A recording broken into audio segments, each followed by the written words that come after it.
Okay, one note. So last week, 827, no demos. But Victoria was dietary restrictions. And we looked at admin templates and case insensitivity bug looking to 0. Oh, yeah. Sarah was working on the PR. We'll see that today.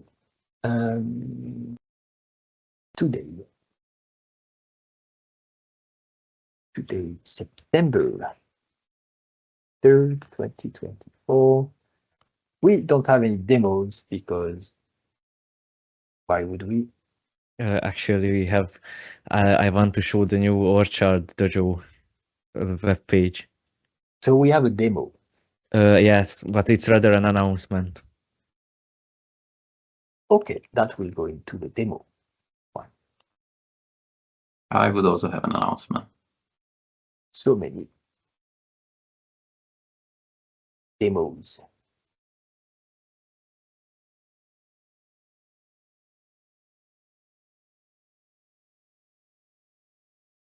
And topics.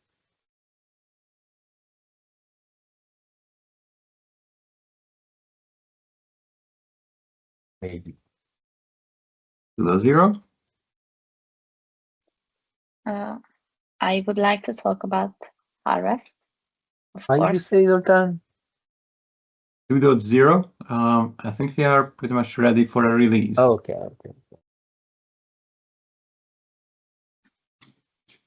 And then Victoria said something.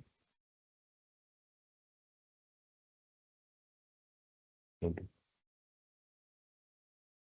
One more week. Oh no, we still maybe to the announcement next week. Okay. Victoria will start. Yes. So our conference will be next week.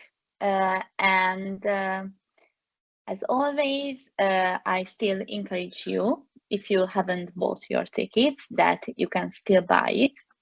But I will also share 2 important information.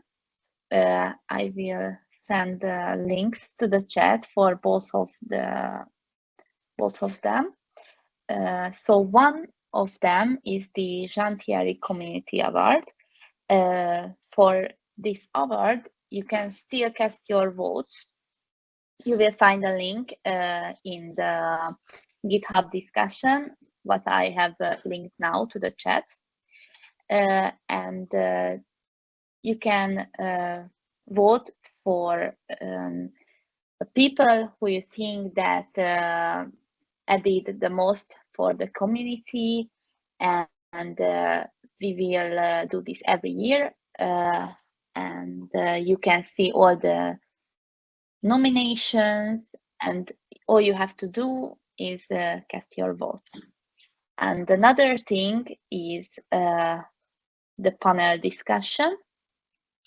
We will have this discussion on the first day of the harvest, and we try to give some time for the important topics which we don't have time for in the busy business hours, and this opportunity for even those who can't attend the event, because we will record this discussion as well, and you can find answers in this video for your questions.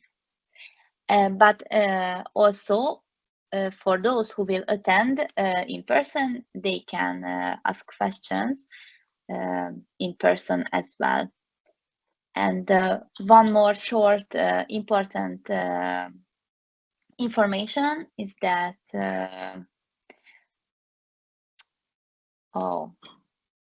I don't know if you will get an answer for this, but if you will ask something about the OrchardCore, maybe it's more possible. So many subject experts during the conference. I want to know. Yeah, and one more important thing for those who will attend, that I will send out an email for you about our dinner on the first night, because I will have to collect everyone's food choice. Oh, that's it from me. And we will meet next week. Thank you. Victoria stole my announcement. I actually wanted to announce the Jean Thierry Community Award. But yeah, that's it. Just one thing to add there. We have ranked voting, so you can pretty much select the people who you find would be the most suitable for this award in order. You don't just need to select a single person. Beautiful.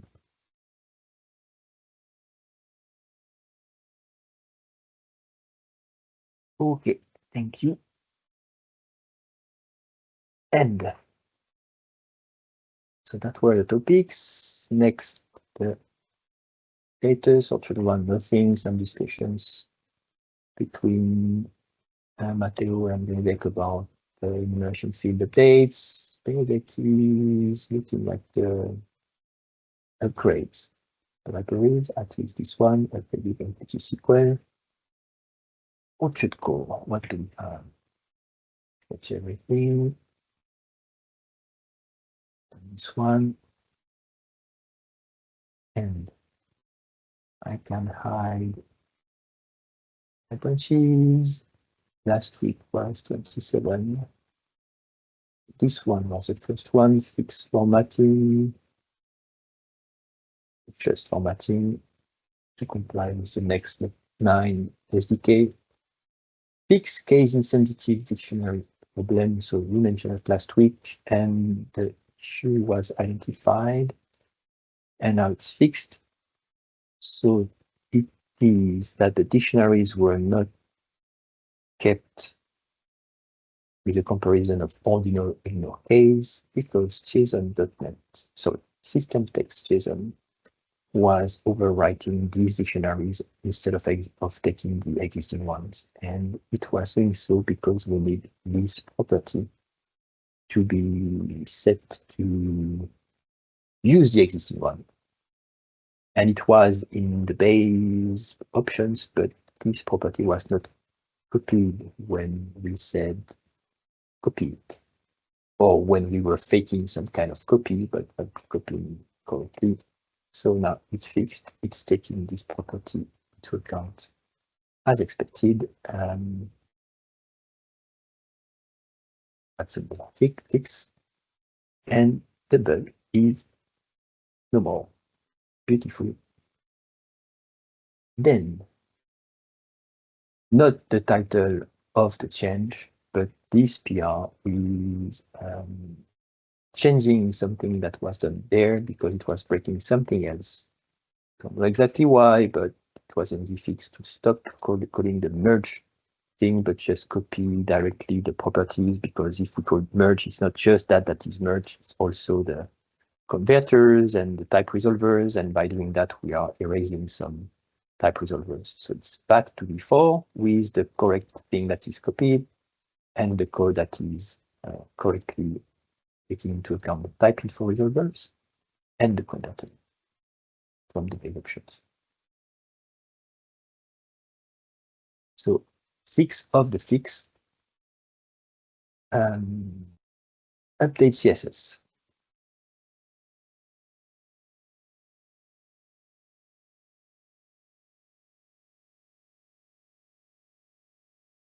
Updating admin CSS, so trust the Raj, and the reviewers, and KDocs update, fix comment in document JsonSerializerOption configuration.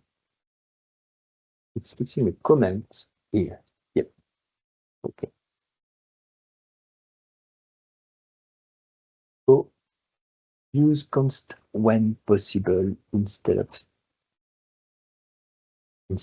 when possible. So this one can be made static. Well, this is just the order, so probably the formatter should be the correct order. Const string instead of static string. everywhere. Okay.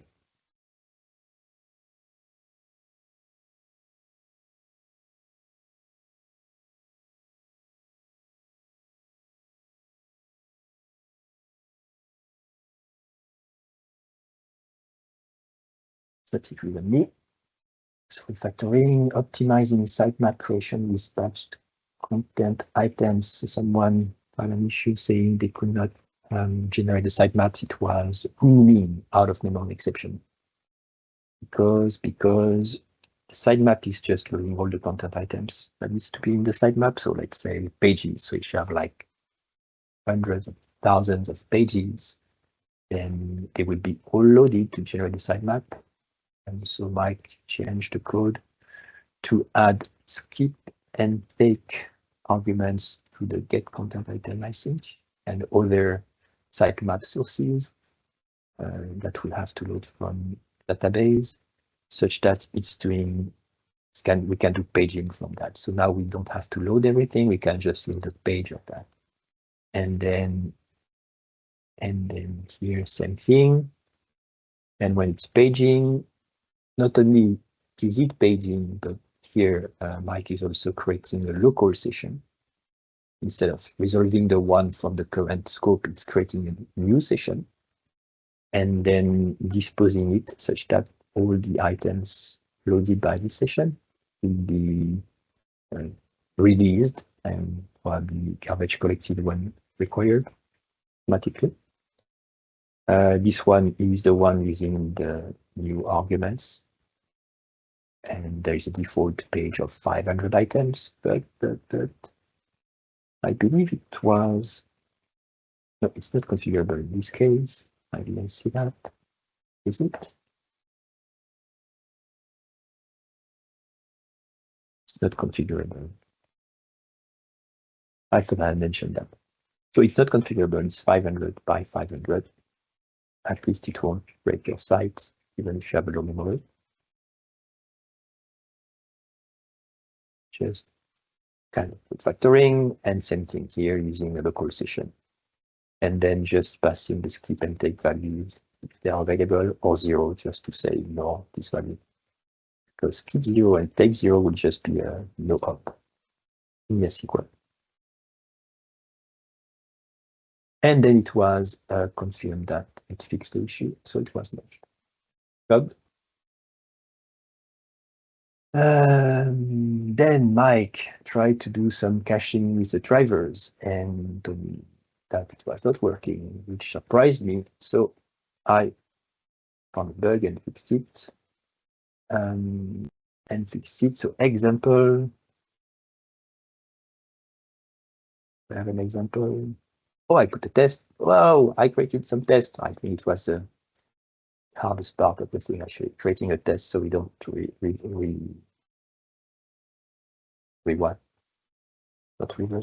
regress from code. So injecting all the things for caching, and then this test, there is one that is better.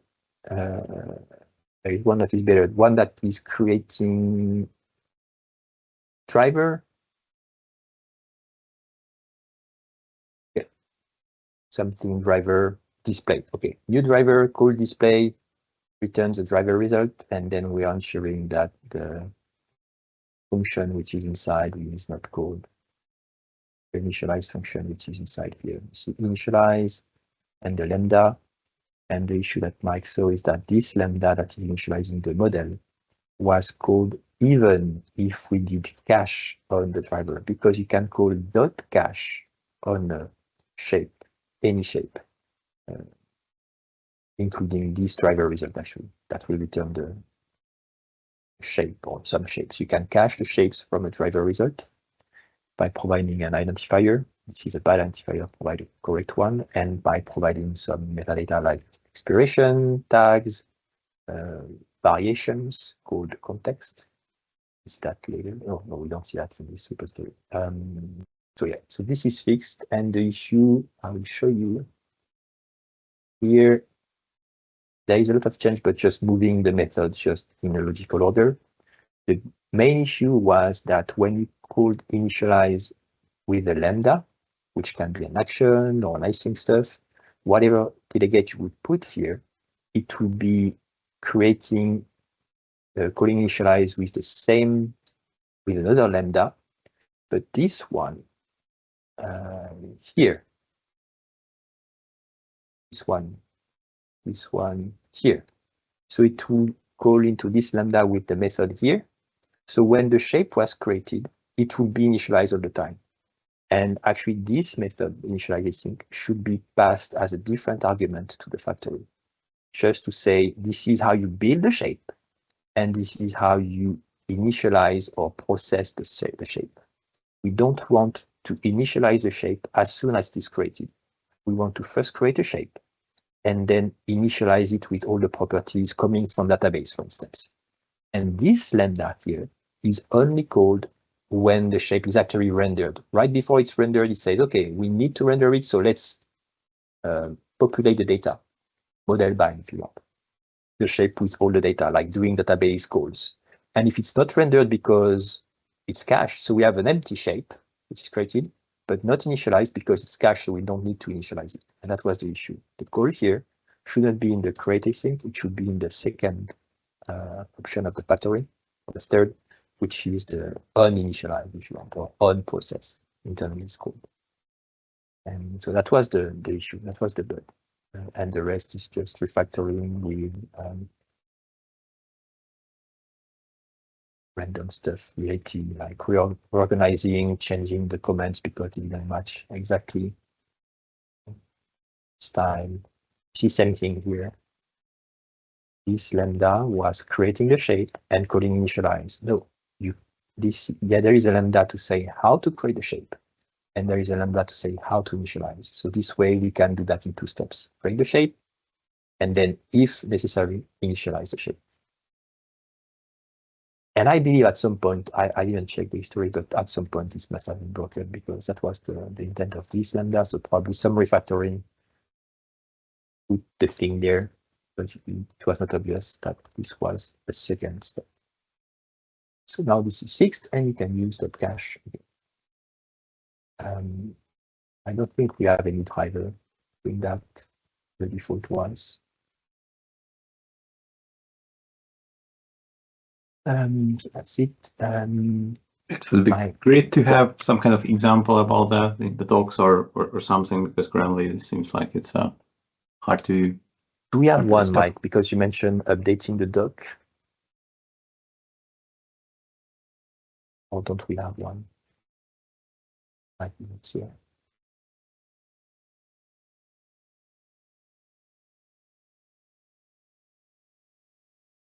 We have, let's check. docs.orchard.net. Or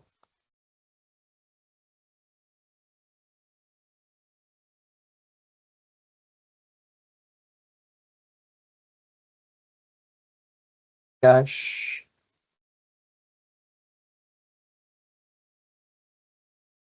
This is probably for the tags that we have. So the tags that will do the same thing.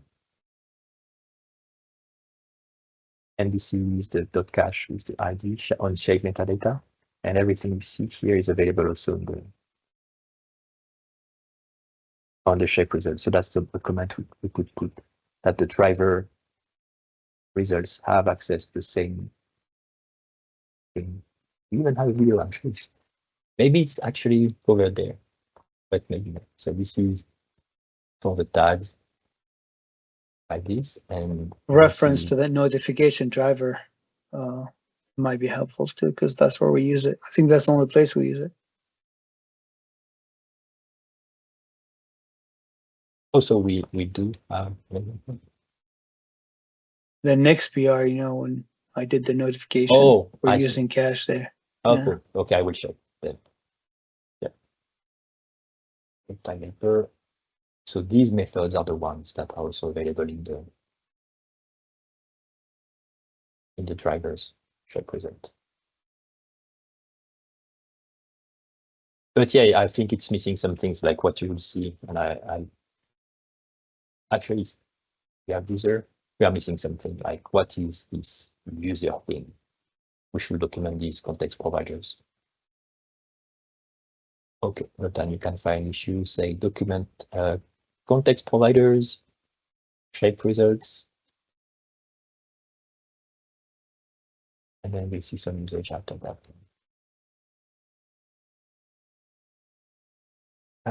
All right. Missing activity view.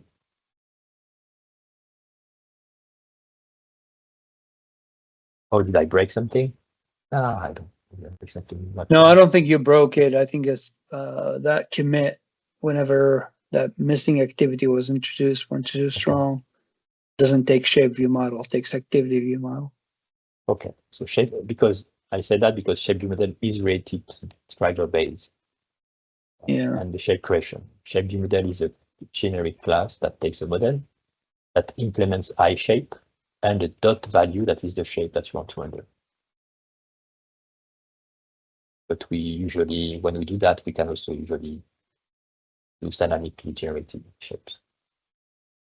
Yeah, correct. But in that PR, that display the driver passes on, activity view model, doesn't pass shape view model. So you'll get an exception.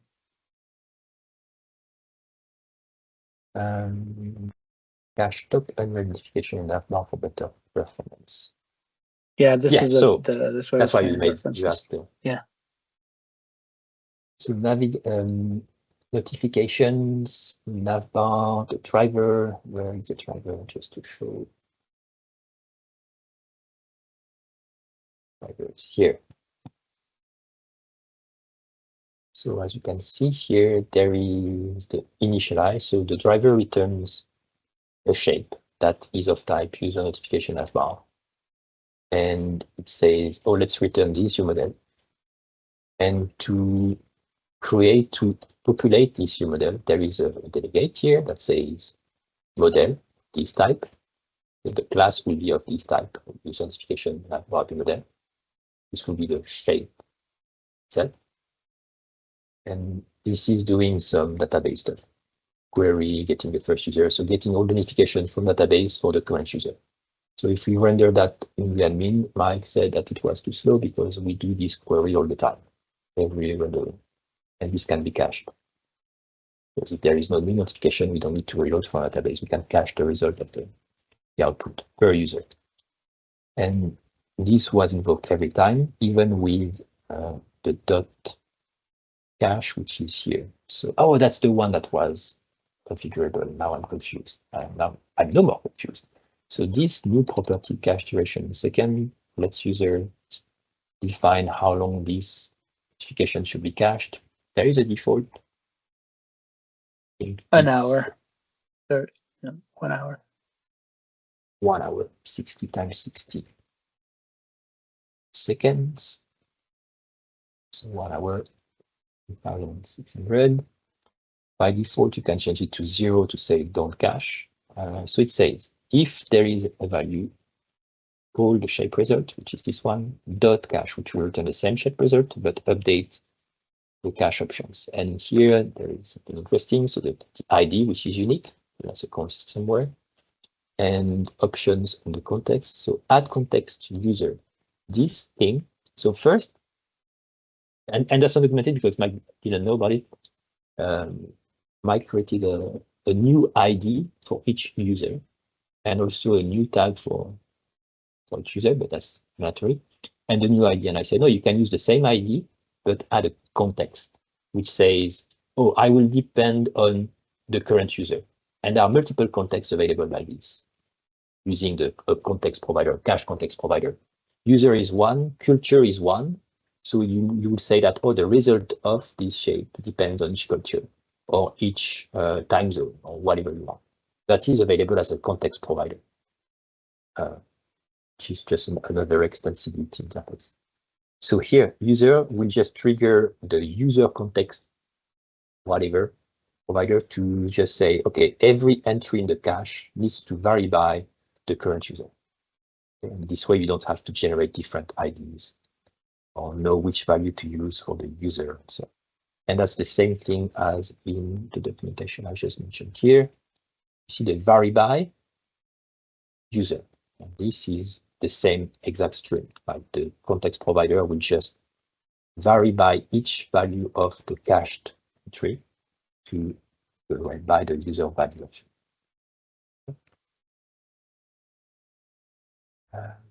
That was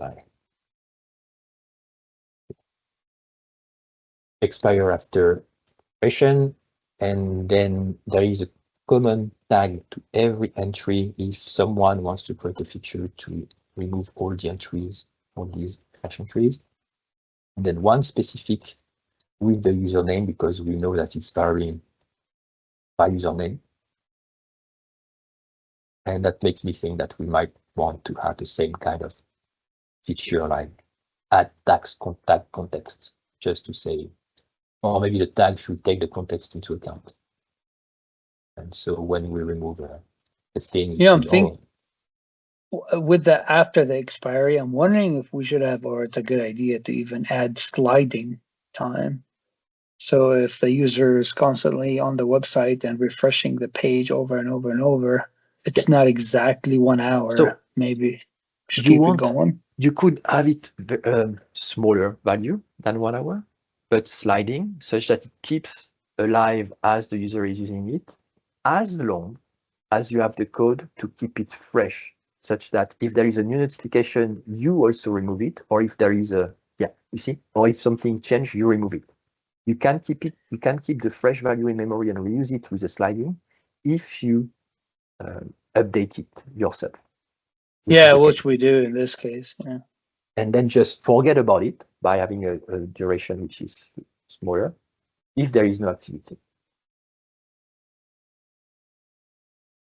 The fact that you need to have automatic removal supported, which we do in your code, we'll see that.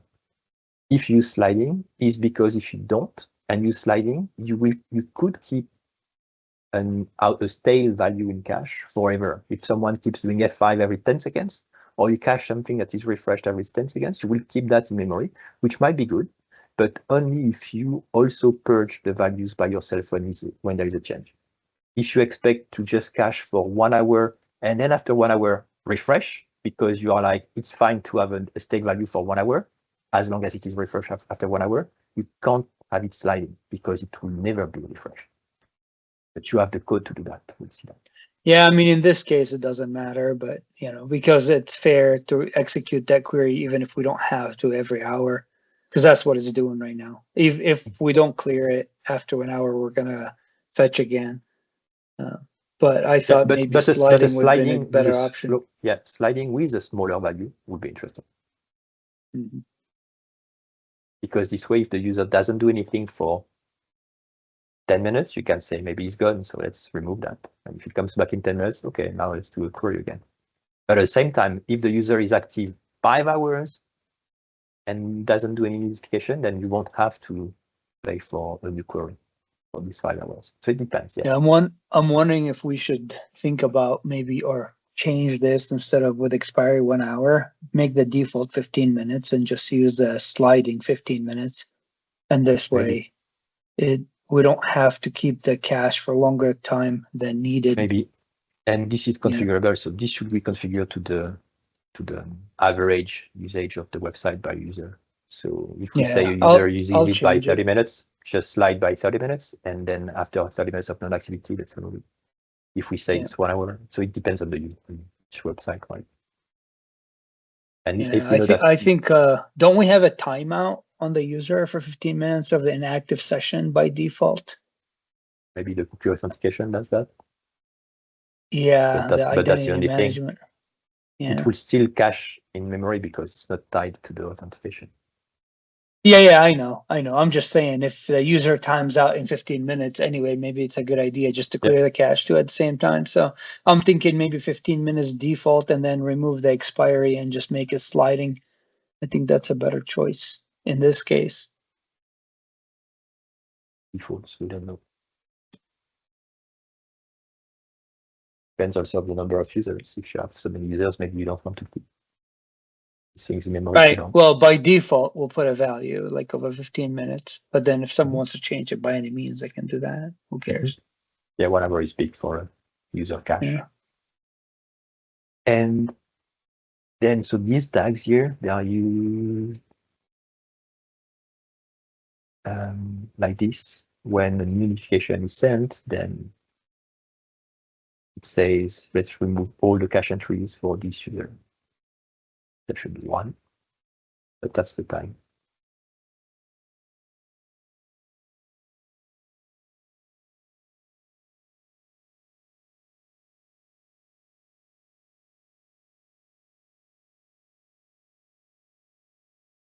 Is that the thing in the SQL? Yes. I made it. It's it's familiar, but yeah. So the idea with that is that this thing here is not converted to SQL every time it's invoked. Well, yeah, probably that's what it is.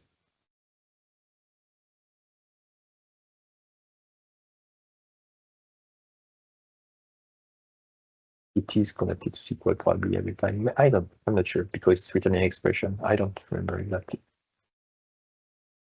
But at least the expression itself should not be invoked every time, just once, maybe the SQL also, and then the parameters also, but at least the expression tree is generated once, for sure. We do that also in the content management class. I believe that's why I did that. Options, the thing, startup registering, then sender to invalidate the cache. Same thing here, invalidated the cache. In the controller, the driver result that calls .cache. Invalidate. And documentation. Good job. And the other location when we do caching is on the main menu in some templates, but from the tags, not from the driver. Fix that because tag was defined multiple times.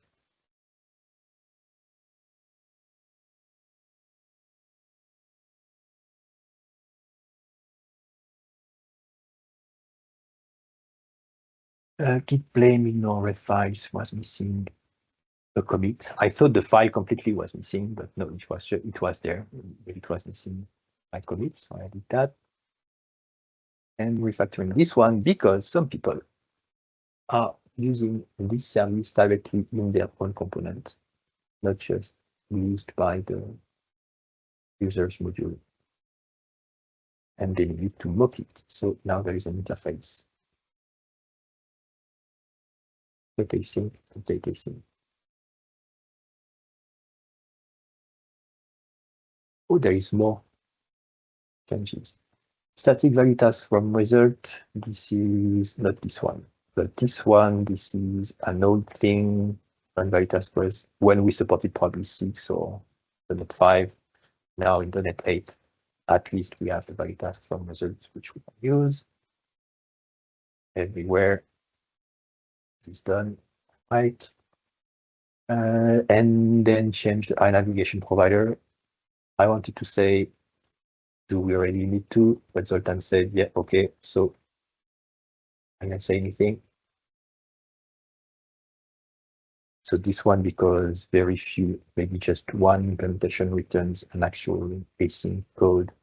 It's now using value task to limit the allocations of the task class.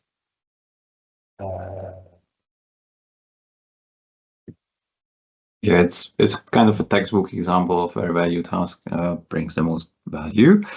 Unfortunately, we didn't have it at that time. I think it came with .NET 6 or something. The only reason why I think it makes sense here is because we use a lot of providers and those are called on every single request, and most of them are not really asynchronous. I look also at not doing any asynchronicity. So in the manager, or the one that invokes all of them, because it's doing a loop like this.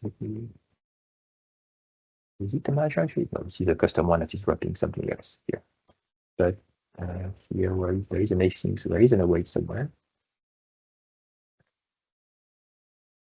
We await, it's hiding. Oh, it's doing it on the get for settings here. So there is no await, but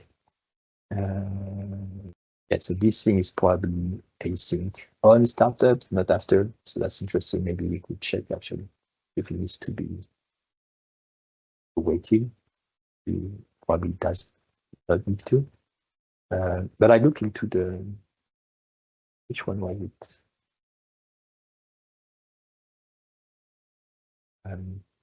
I application manager. This one. Just a task, and this one is the one that invokes all the providers that you changed, and is doing an await here. So technically, we could say, okay, let's try to just call big navigation async, and if one of the results is not finished, then we actually need to await it, and then switch to the awaiting block that will do the await. And this way, we don't even need async await anywhere. And sometimes it can fall back to the awaiting block. Same thing for authorize async, but when I saw how many of them there were, yeah, I was like, it's too complex, so let's not touch anything.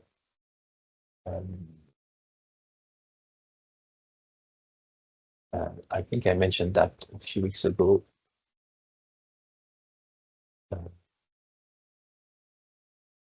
This one.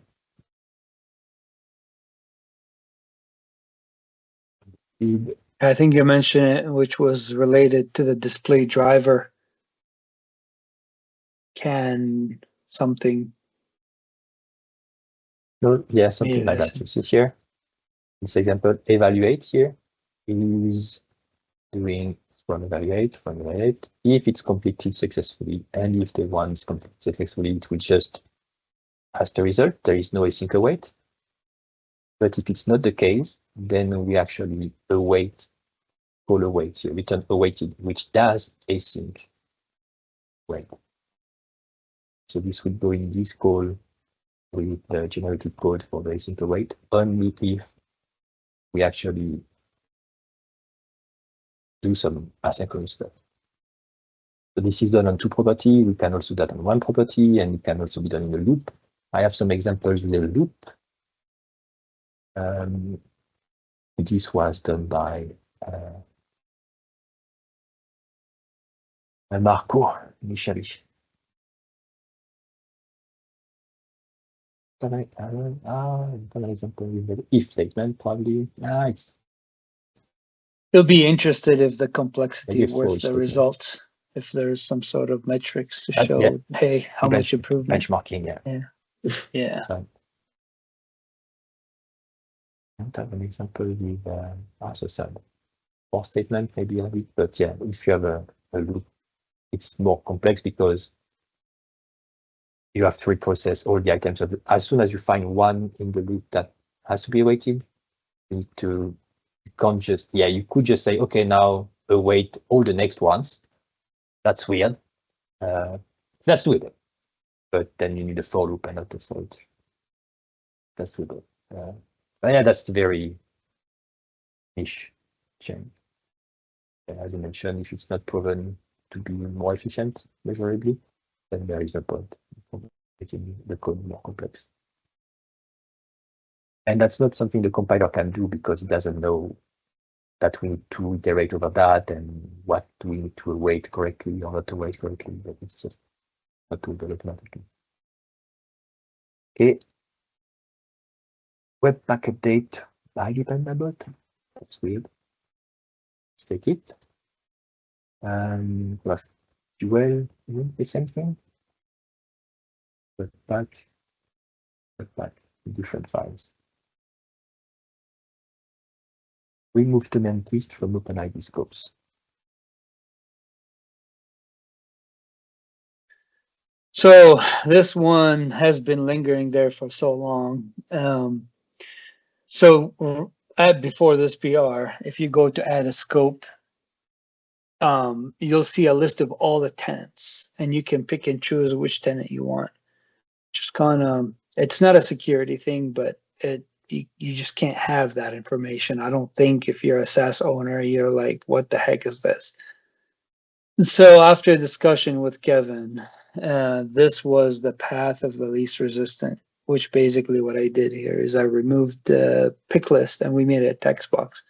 So now you can type a tenant name if you want, if you know what you're doing, but at least we're not gonna give you a list of all the tenants that are available. So it's just, you know, we don't need to list all these tenants. That's the main thing. Okay.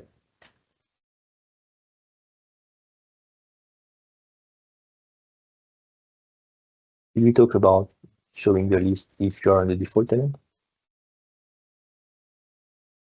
We didn't, but you know, if you're the default tenant, I mean, you should be able to just type in whatever tenant you want. Same thing. Yeah, you can, but if you're on the default tenant, you could also list the tenant. Yeah, yeah. You don't have to I've type done it. that too. Yeah. And this should be like a UI in the HTML to say. If But I default, think this is only helpful if you're trying to use the default tenant to authenticate the rest and validate the rest of the tenant's tokens, I think. I see.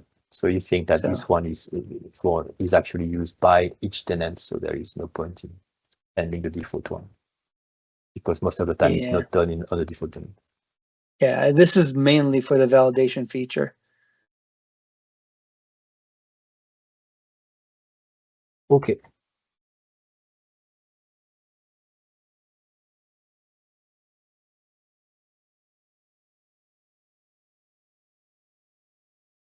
And this one is another thing around scopes.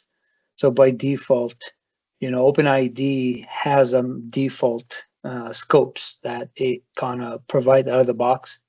So in this case, we're just gonna say add them by default, so the users don't have to go and create scopes to get the server running. So we'll provide them the scopes, the default scopes or the well-known scopes by default, and whenever they're adding a tenant, or I'm not tenant, an application, they can pick from these scopes, and they can add more scopes if they want to, but at least by default, they don't have to create the standard ones.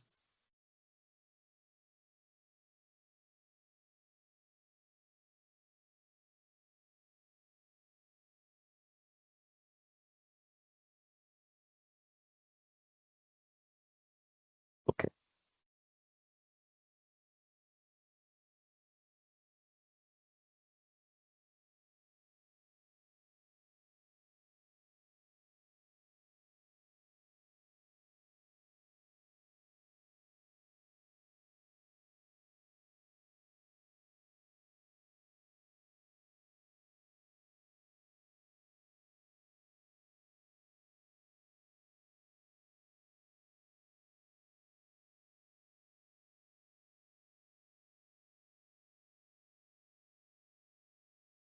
Cool. Thank you. This was checking for the meeting. And questions, comments,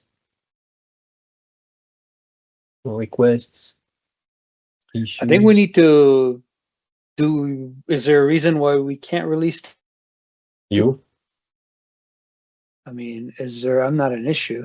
I want to release it. You keep pushing stuff.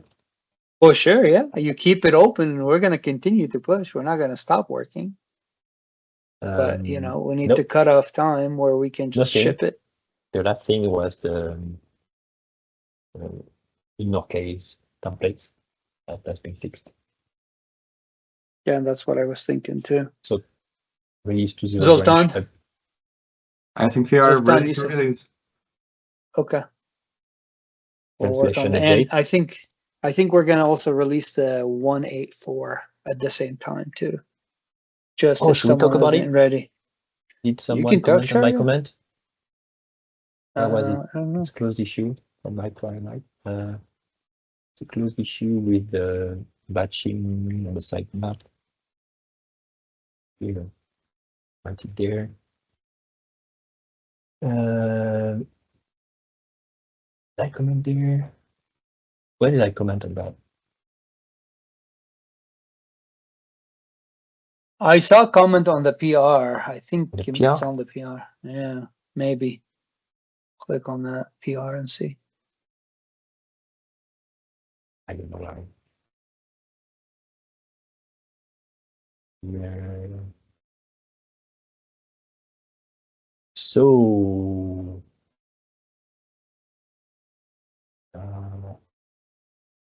it's better.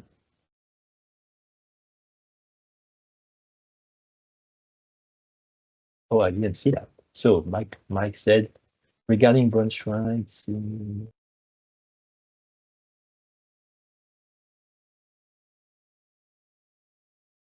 I didn't see which is the topic I or maybe I saw Mike and I understood Mike.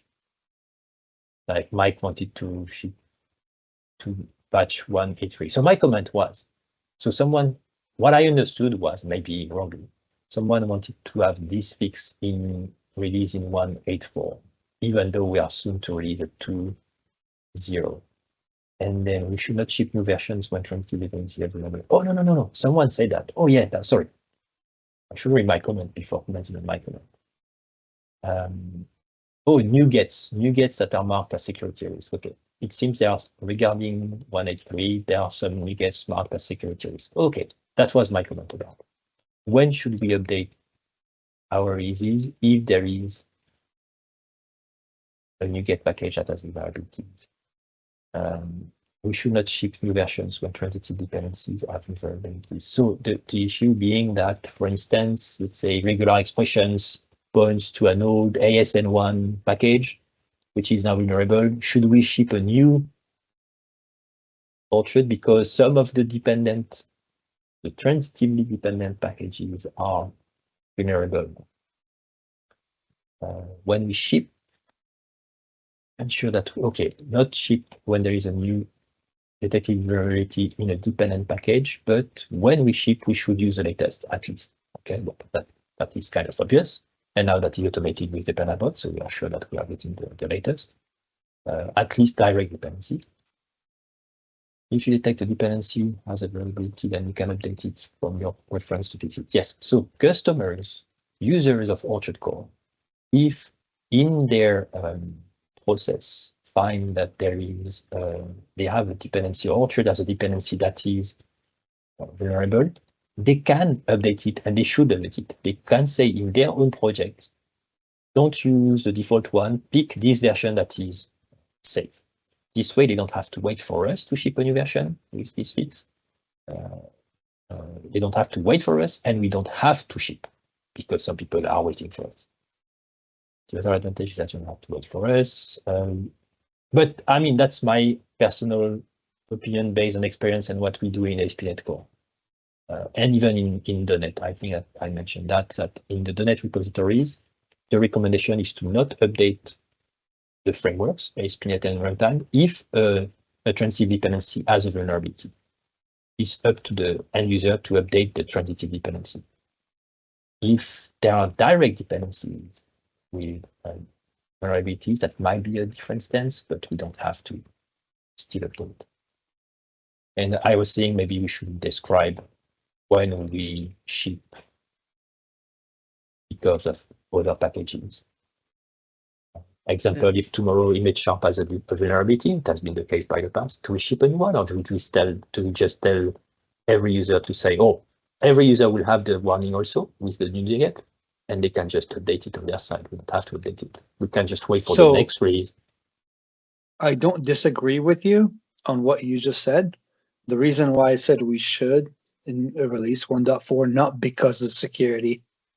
We already have few branches that were, or not branches, but PRs that was backported. And as mentioned before, there are some people that are not ready for 2.0 yet. At least for those people, they can take the 1.8.4 meanwhile until they're ready. So we agreed on shipping on 1.8.4. I think we talked about it a few weeks ago. And that's okay. Yeah, when we ship a new major, also ship an update, a refresh on the minor, so that you don't have to upgrade directly because of the breaking changes. And also, if it's a major, like about backporting below at the end.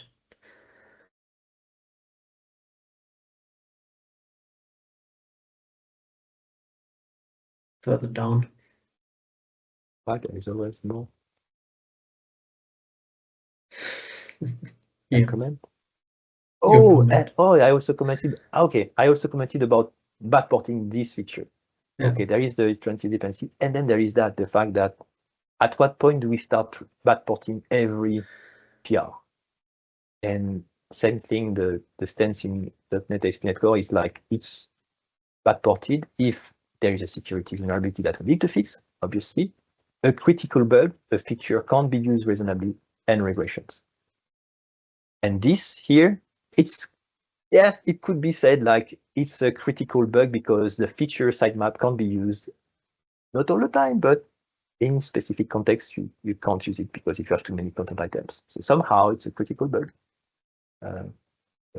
So that's up to say what falls into what do we backport on it. Like, should we backport every fix? I don't think so, because otherwise backport. At that time, maybe we didn't have a 2.0 branch, but yeah, and honestly, right now, backporting is hard because you're backporting because of that namespace change. Yeah. Everything is going to break, so you'll have to go in and fix it manually.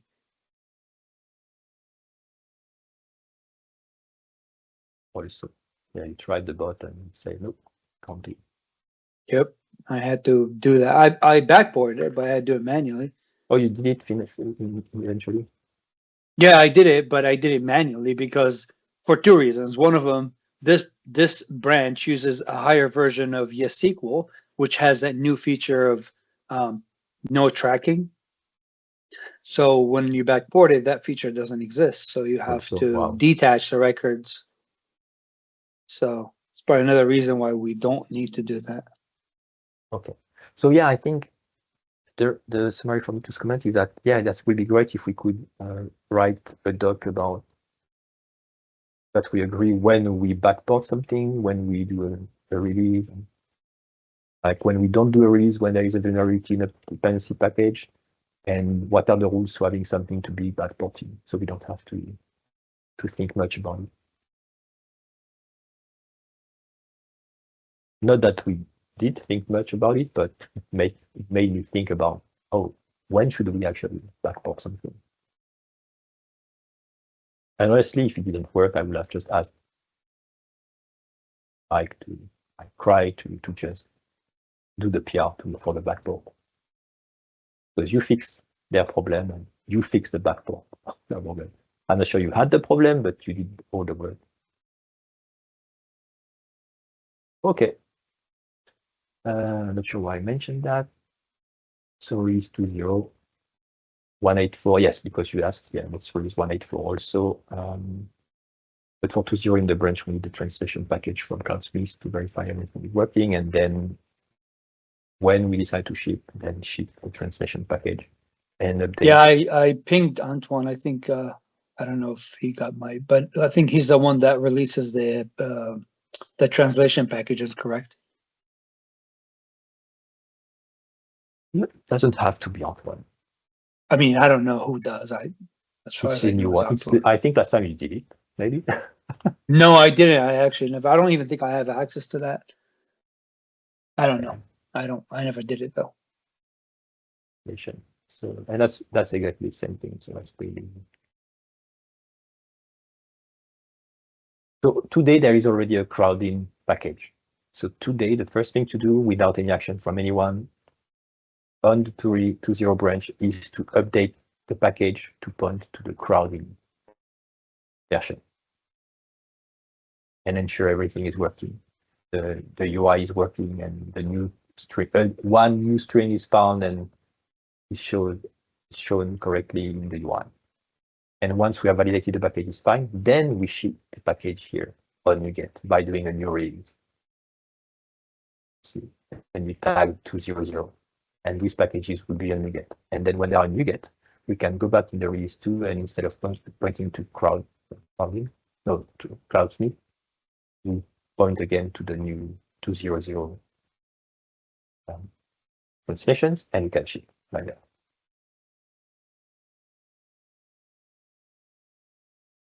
So first is update that with Cloudsmith translation version. Somewhere around there.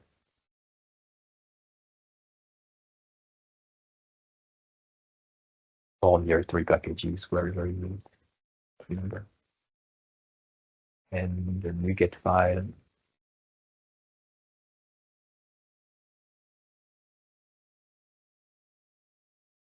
should temporarily be NuGet.config. You have such thing? Yeah. This NuGet file here, we need to uncomment that to point to the Cloudsmith package repository, update the translation package to the preview 1 or 2.0. And if it works, then okay, let's recommend that and point to the 2.0 version that will be on GitHub.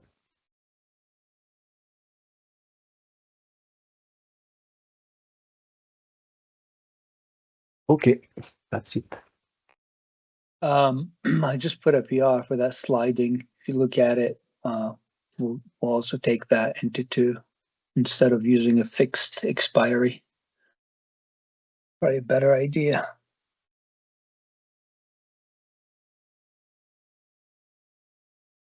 Sliding, you should mention sliding.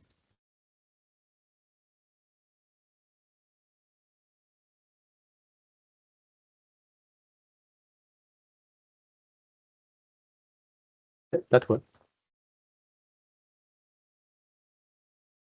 Maybe one day we'll have a complex option like cache options, where you can select sliding, absolute values in seconds and whatever. But that's fine. That's perfect. Yeah, you just need to mention sliding in the document.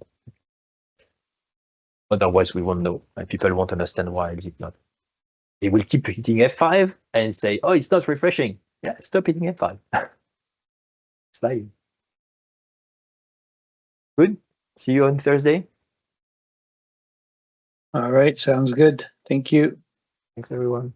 Oh, I still have wait, dude, why didn't you tell us, remind us? Oh, we're not done with the topic. I completely forgot, and I saw it. I thought the demo is at the end. Let's do it. Okay, I will share my screen. Sorry. Oh. So this is about Orchard Dojo.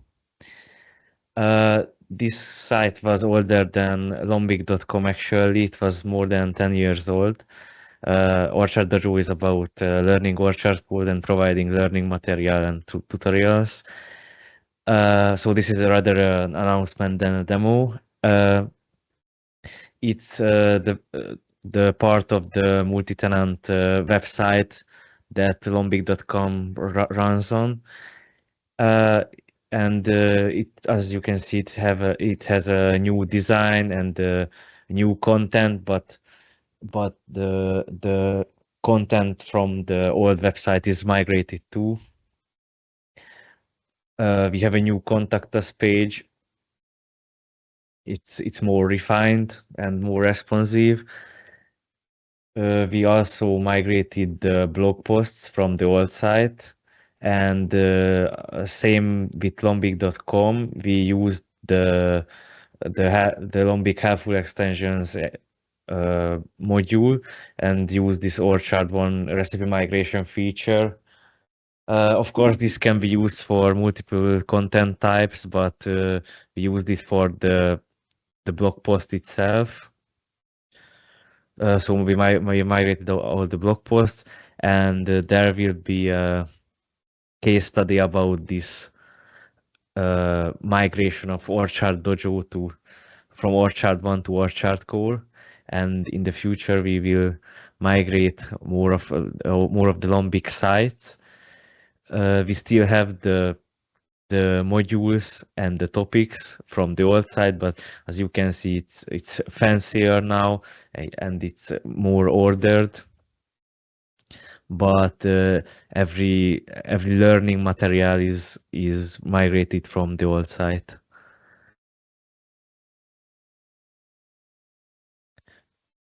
We also still have the searching functionality from the old site, but now it's uses Elasticsearch.